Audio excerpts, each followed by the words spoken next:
Welcome to Talk About, the show where I, Alex Brown, talk about whatever it is I feel like talking about, whether it's the hottest gaming news or just any random thing that comes to my mind.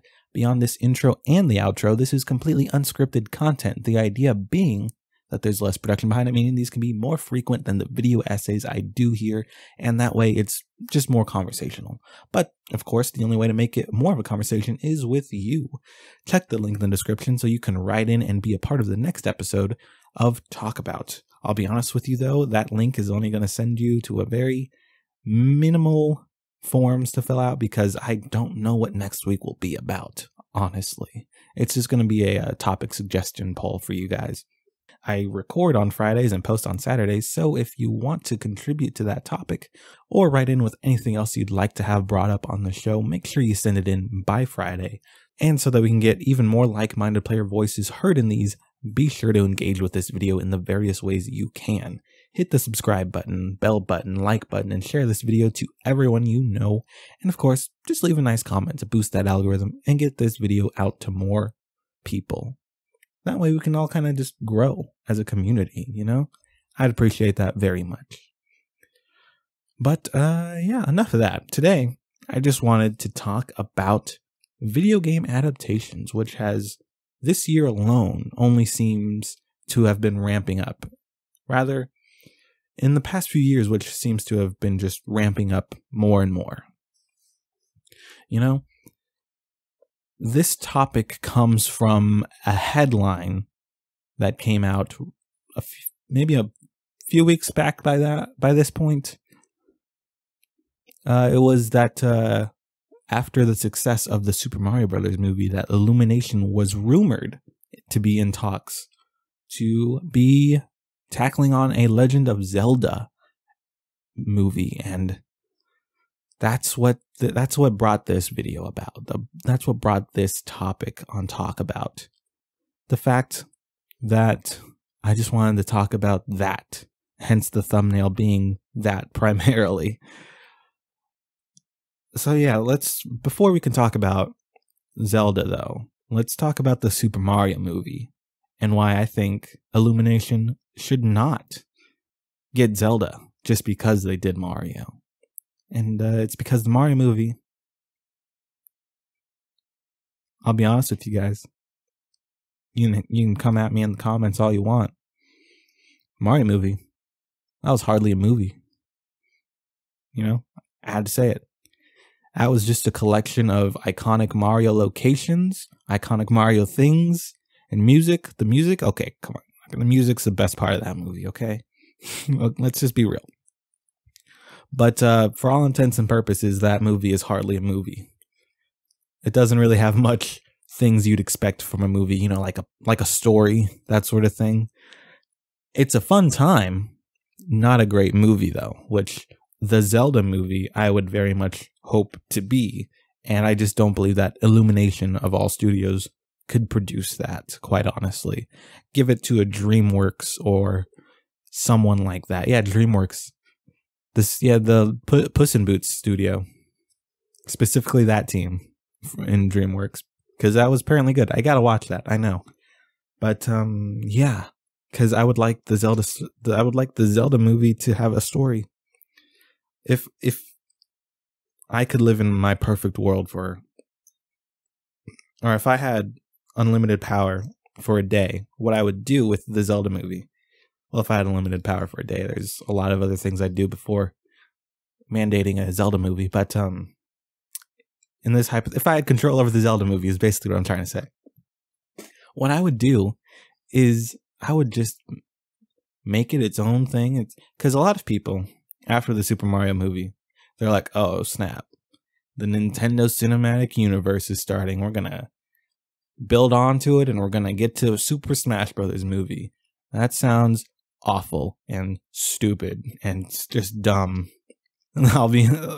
People just like the big old crossovers. Marvel has ruined everyone's perception of movies, I feel like. Just make a good standalone movie, you know?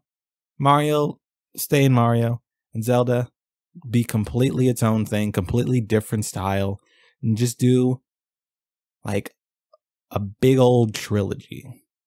You know what I mean?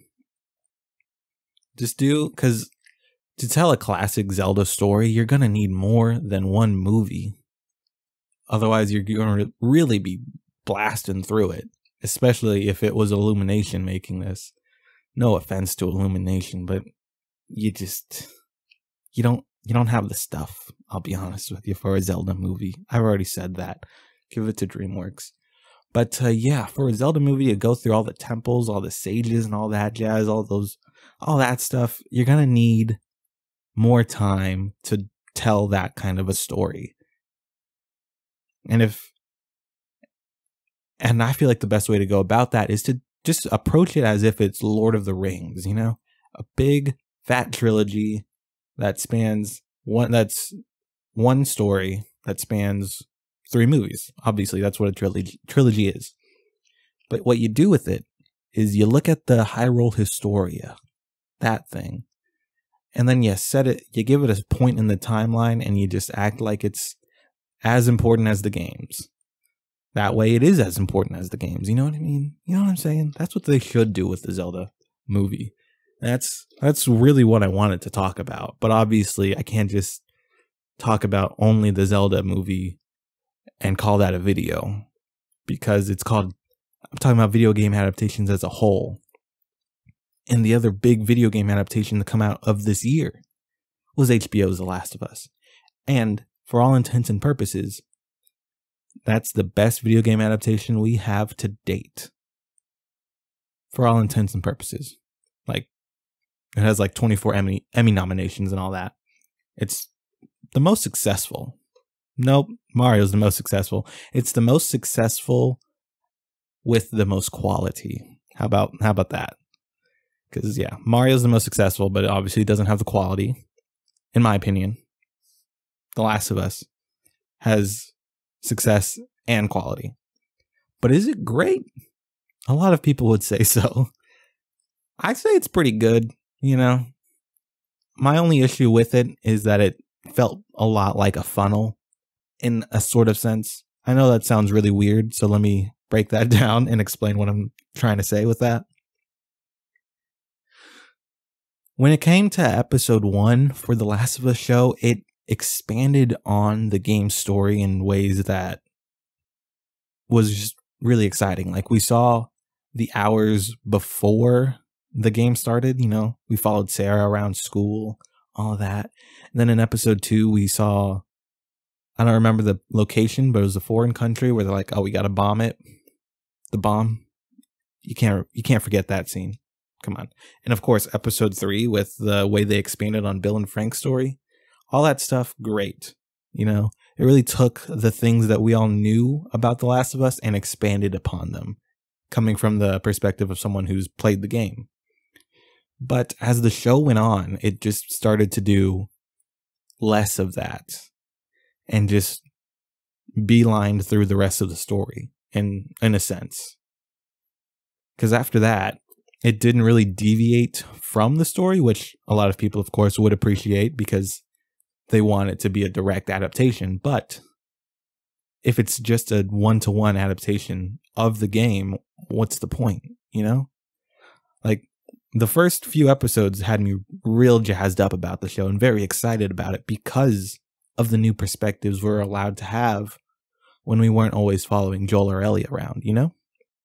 I need to take a breath. I don't know if you can tell in my voice, but it made it, obviously, it's going to be predictable for people who've played the games, but it made it less exciting to watch because it came to the point where instead of being excited to see how they would twist certain things or expand upon things from the game, I was more so just kind of like, oh, they took out that part from the game. Oh, they took this part out too, huh? Because they wouldn't expand anymore, and instead they would just cut things from the game, which was a bummer. I think, yeah, that pretty much covers my thoughts on The Last of Us. It's a pretty good adaptation, but I do wish it had more. It expanded on the game more than it ended up doing at the end of the day. Because those first few episodes led me to believe that, hey, we're going to get a lot more context, a lot more perspectives.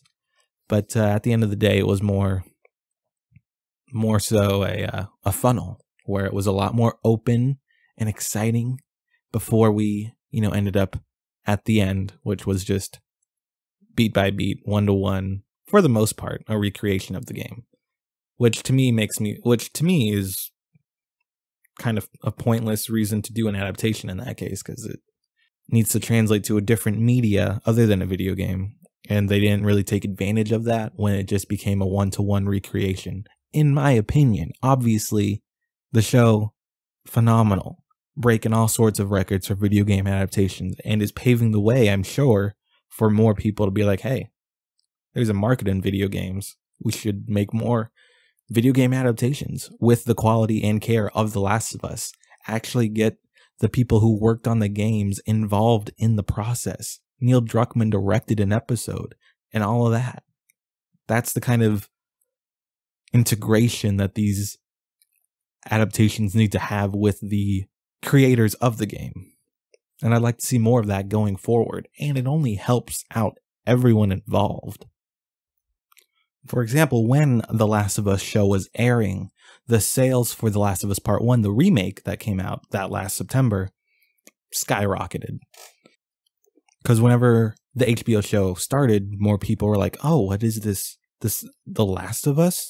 This is based off of a video game? And they go, maybe I should check out the video game. And that carried over, or that before The Last of Us even, we had more examples of that. With Cyberpunk Edge Runners over on Netflix, that anime show that I just could not get into. It was so graphic, I just didn't expect it to be so graphic. I watched one episode, tapped out, too graphic for my taste. Didn't watch it. Apparently I'm wrong for that. It is what it is.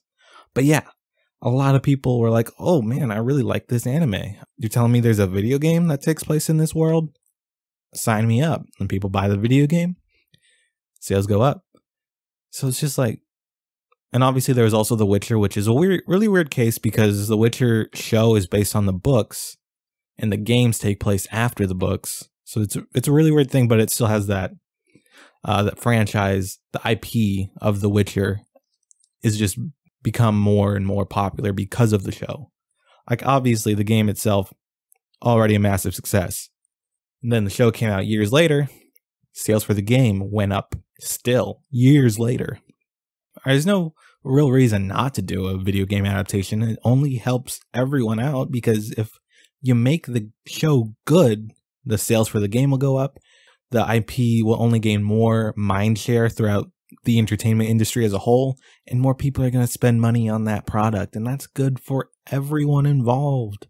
So just keep making them, make them good, Like when the Mario movie came out, I bought a Mario game. I don't do that often, but I did.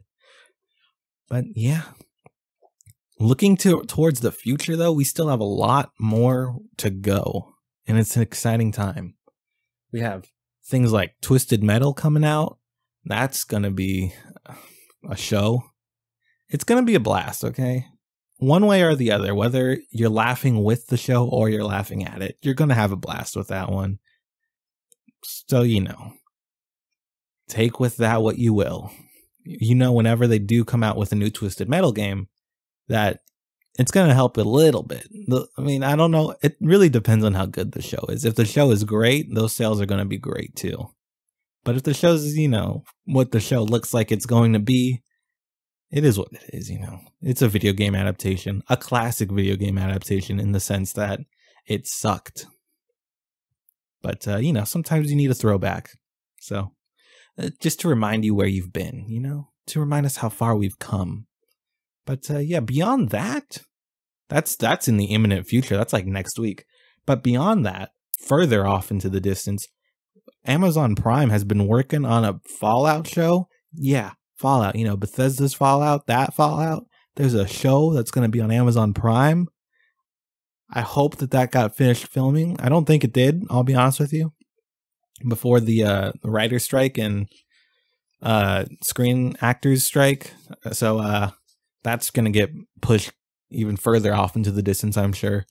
But that's exciting. I've seen there's set photos out you can see. Maybe I'll put them up here. I really don't know how this video is going to work because I'm talking a lot about live action things, and you know, those copyright laws are so different than just putting gameplay on. So I probably can't show any of this actually. So it's probably just going to be Zelda gameplay, honestly. But yeah, Fallout show's coming out soon. That's going to be great whenever it comes out. Hopefully. I mean, you would hope so. I think it has Christopher Nolan's brother as a producer.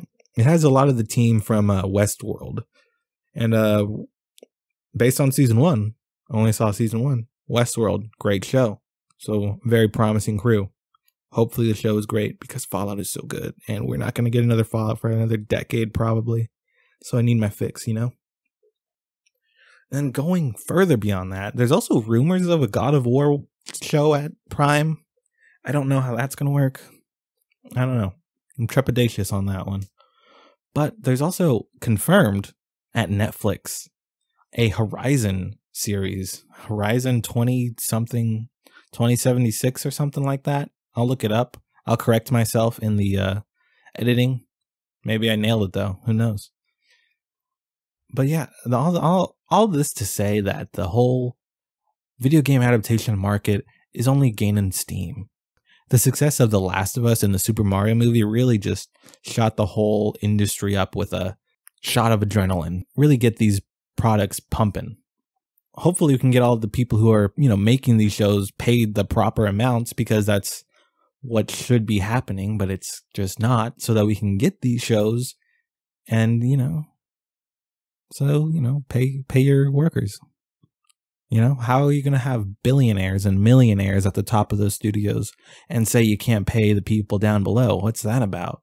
You know, that's a whole other topic, but this is primarily a gaming channel. So I don't know if I have the opportunity to talk on that, but since we are here and I sort of am already, what's the deal? You know, how are you going to, how can there be so many millionaires and billionaires in these companies at the top who are just, for all intents and purposes, I've said all intents and purposes like 18 times in this video, are doing nothing. At the end of the day, what are they really doing? We don't need them. They don't need millions and millions of dollars. $1 million should be the cap, okay? Because what are you going to do with more than $1 million at any given day? Exactly. You can't even spend $1 million. Think about it right now. That's insanity. No one needs $1 million. No one needs no one needs to have millions of dollars. Millionaires should not exist. I'm getting into a whole other topic. So we're just going to circle back to video game adaptations. More of them are coming, and I hope more of them are good. That's pretty much it. Moral of the story: Last of Us, pretty good. Super Mario, not that good. If they make a Zelda movie, please make it super good. You got to do that. It's all good for the industry because people play games, people watch the show, people like the show, people play more games, spend more money. The world goes round and round. But yeah, I really got off track there. But what about you? What do you think about video game adaptations? What's the video game adaptation that you would like to see the most? I should answer that question too. I didn't even talk about how there's a Death Stranding adaptation in the works. You know that's going to be a banger because Hideo Kojima is going to be heavily involved. And come on, Hideo Kojima, that guy's mind, what a mystery it is. But he puts out some crazy content. But yeah, if I had to pick a video game adaptation I would want, how about, let's say, I would just love a Metal Gear Solid movie. And I know that there's one in the works, but that's been in development hell for so long now at this point. And after watching Mission Impossible Dead Reckoning Part 1, there's only one crew that I would trust to make this movie great. Like, no offense to the production crew already attached to it, but after watching Mission Impossible Dead Reckoning Part 1, I mean, that's essentially, if you haven't seen it, that's essentially a Metal Gear Solid movie right there. So they're the only crew that I would trust to make a Metal Gear Solid movie really good. And like, actually just as good as the games are, you know? So that's, if I could make any video game adaptation happen, that's what I would want. We'll talk about it down there. But yeah, thanks for watching this episode of Talk About. You know, maybe one of the more messy episodes, I can be honest with you. You know, this is the second time I've recorded it, you know, between you and me, if you made it this far. This was the second time I recorded it. So, I'm a little loopy, a little out of breath, if you will. I was a little lost during this one, but it's fine. You know, you got to start somewhere, and you can't grow if you don't have somewhere to start from. You know, that's inspirational. You can't grow if you don't start. You can't bloom if you don't start to grow. I don't know what I'm trying to say. All I'm trying to say is I'm still early in this whole thing, so, you know, I'm not a professional. Not yet. Maybe someday. Someday I can look back at this and laugh. Like, wow, I used to be real not great at this. But hey, that's how life works. Anyways, I'll see you next week. I won't see you, but you know, I'll do another one of these. I'll see you then. Until then, though, stay safe and play some video games, okay? Let's get out of here.